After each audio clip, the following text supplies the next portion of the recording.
नमस्कार।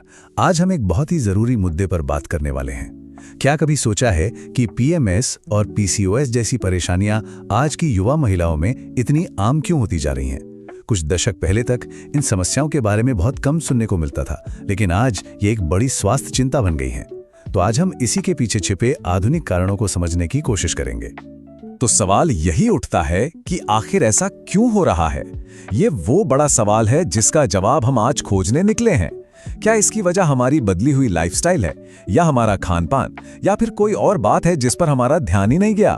चलिए इन सभी पहलुओं को एक एक करके समझते हैं। अच्छा, तो कारणों की तह तक जाने से पहले ये जरूरी है कि हम इन शब्दों का मतलब ठीक से समझ लें। तो सबसे पहले बात करते हैं पीएमएस की, यानी प्री मेंस्ट्रुअल सिंड्रोम। ये उन शारीरिक और भावनात्मक लक्षणों का एक कलेक्शन है जिनसे ज्यादातर लोग वाकिफ हैं और जो अक्सर मासिक धर्म से ठीक पहले महसूस होते हैं। और दूसरा है पीसीओएस, यानी पॉलिसिस्टिक ओवरी सिंड्रोम। अब ये मामला थोड़ा ज्यादा पेचीदा है। ये एक हार्मोनल गड़बड़ी है जो सीधे अंडाशय पर असर डालती है। इसकी वजह से पीरियड्स का पूरा साइकिल बिगड़ सकता है और दूसरी कई परेशानियां भी हो सकती हैं, जैसा कि यहां बताया गया है। तो चलिए देखते हैं कि हम इस विषय को कैसे समझेंगे। सबसे पहले हम जानेंगे कि ये समस्या कितनी बड़ी है, फिर इसके पीछे के 3 मुख्य कारणों की पड़ताल करेंगे और आखिर में इस पर बात करेंगे कि हम सब कुछ ठीक कैसे कर सकते हैं, यानी नियंत्रण वापस कैसे पा सकते हैं। ठीक है, तो चलिए पहले और शायद सबसे बड़े कारण की गहराई में चलते हैं, और ये है हमारी एक आधुनिक आदत, लगभग हर समय कुछ ना कुछ खाते रहना। सोचिए, सुबह की चाय से लेकर देर रात के स्नैक्स तक हमारे पाचन तंत्र को, हमारे पेट को शायद ही कभी आराम मिलता है। इसको ऐसे समझिए, जब शरीर का सारा ध्यान और सारी ऊर्जा लगातार खाना पचाने में ही लगी रहती है, तो हार्मोन्स को बैलेंस रखने जैसे दूसरे जरूरी कामों के लिए ऊर्जा बचती ही नहीं है। हमारे शरीर को आराम की, उस ब्रेक की सख्त जरूरत होती है ताकि वो खुद को रीसेट कर सके, खुद की मरम्मत कर सके। और देखिए, जब हम लगातार खाते रहते हैं तो होता क्या है, हमारे खून में शुगर का लेवल बार बार बढ़ता है और उसे कंट्रोल करने के लिए शरीर को बार बार इंसुलिन छोड़ना पड़ता है। ये जो जरूरत से ज्यादा इंसुलिन है, ये अंडाशय को पुरुष हार्मोन बनाने के लिए उकसा सकता है, जो पीसीओएस का एक मुख्य कारण है। इतना ही नहीं, हमारी आंतों को आराम ना मिलने से शरीर में अंदर ही अंदर एक सूजन बनी रहती है और ये पूरे हार्मोनल सिस्टम का बैलेंस बिगाड़ देती है। चलिए अब आते हैं दूसरे बड़े कारण पर, जो पहले वाले से ही जुड़ा हुआ है। हमारे खाने में प्रोसेस्ड फूड्स का बढ़ता इस्तेमाल। ये वो चीजें हैं जो पैकेट में आती हैं और जिन्हें लंबे समय तक खराब होने से बचाने के लिए कई तरह के केमिकल और प्रक्रियाओं से गुजारा जाता है। ये जानना बहुत दिलचस्प है कि ये फूड्स 3 अलग-अलग तरीकों से शरीर को नुकसान पहुंचाते हैं। पहला, इनमें कुछ ऐसे केमिकल्स होते हैं जो शरीर के हार्मोन सिस्टम में किसी जासूस की तरह घुसपैठ कर लेते हैं और गलत सिग्नल भेजकर सारा संतुलन बिगाड़ देते हैं।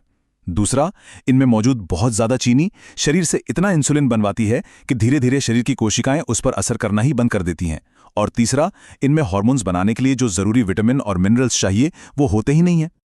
खाने पीने से हटकर देखें तो हमारी आज की जीवन शैली, हमारा रहन सहन भी हार्मोनल स्वास्थ्य में एक बहुत बड़ी भूमिका निभाता है। हम कैसे सोते हैं, दिन भर में कितना चलते फिरते हैं और तनाव को कैसे झेलते हैं, इन सब बातों का बहुत गहरा असर पड़ता है। मतलब असल बात यह है कि हमारी रोज की आदतें या तो हमारे हार्मोन्स को सहारा दे रही हैं या फिर उन्हें बिगाड़ रही हैं। बात सिर्फ इस पर आकर नहीं रुकती कि हम क्या खाते हैं, बल्कि इस पर भी निर्भर करती है कि हम अपनी जिंदगी जीते कैसे हैं। हमारी नींद, हमारा स्ट्रेस लेवल और हमारी फिजिकल एक्टिविटी। जरा इस तुलना को देखिए, ये बहुत कुछ साफ कर देती है। एक तरफ है वो दिनचर्या जो हार्मोन्स को बिगाड़ती है, दिन भर बैठे रहना, 7 घंटे से कम सोना और हमेशा तनाव में रहना। ये आदतें शरीर को लड़ो या भागो वाले मोड में डाल देती हैं। और दूसरी तरफ है एक स्वस्थ दिनचर्या जिसमें नियमित व्यायाम, पूरी नींद और तनाव को मैनेज करने के तरीके शामिल हैं। ये छोटी छोटी आदतें हार्मोन्स के लिए एक अच्छा माहौल बनाती हैं। तो हमने कारणों को तो समझ लिया, पर अब सबसे बड़ा सवाल ये है कि क्या किया जाए? क्या हम इस स्थिति को बदल सकते हैं? अच्छी खबर यह है कि इसका जवाब हाँ है, और स्थिति को सुधारने की ताकत हमारी अपनी आदतों में ही छिपी है। तो पहला कदम है अपने दुश्मन को पहचानना। यहाँ कुछ आम आदतें दी गई हैं जो चुपचाप हमारे हार्मोन्स को नुकसान पहुंचाती हैं। इन पर एक नजर डालिए। क्या इनमें से कुछ जाना पहचाना लग रहा है? किसी भी बदलाव के लिए पहला कदम जागरूकता ही होता है। तो फिर इसका समाधान क्या है? देखिए, इसके लिए किसी मुश्किल डाइट प्लान की जरूरत नहीं है। इसका समाधान आश्चर्यजनक रूप से बहुत आसान है। बस अपने शरीर को एक ब्रेक दें। मतलब खाने के लिए एक तय समय बनाकर, जिसे इंटरमिटेंट फास्टिंग भी कहते हैं, हम अपने शरीर को खाना पचाने के काम से छुट्टी देकर खुद को ठीक करने पर ध्यान लगाने का मौका देते हैं। और जब हम ऐसा करते हैं तो एक के बाद एक कई अच्छे बदलाव आते हैं। जब खाने का समय तय होता है तो शरीर को पाचन से फुर्सत मिलती है। इससे इंसुलिन का लेवल अपने आप नीचे आ जाता है और अंडाशय पर दबाव कम होता है। जब आंत को आराम मिलता है तो शरीर के अंदर की सूजन शांत होती है और ये सब मिलकर शरीर को अपनी प्राकृतिक लय में वापस आने का, यानी हार्मोन्स को रीसेट करने का मौका देते हैं। तो आखिर में बात परफेक्शन की नहीं है, बात है शुरुआत करने की। किसी बहुत बड़े बदलाव की जरूरत नहीं है, बस कोई एक छोटी सी चीज चुने। शायद देर रात का नाश्ता छोड़ना या रोज थोड़ी देर टहलने जाना, और बस वहीं से शुरू करें।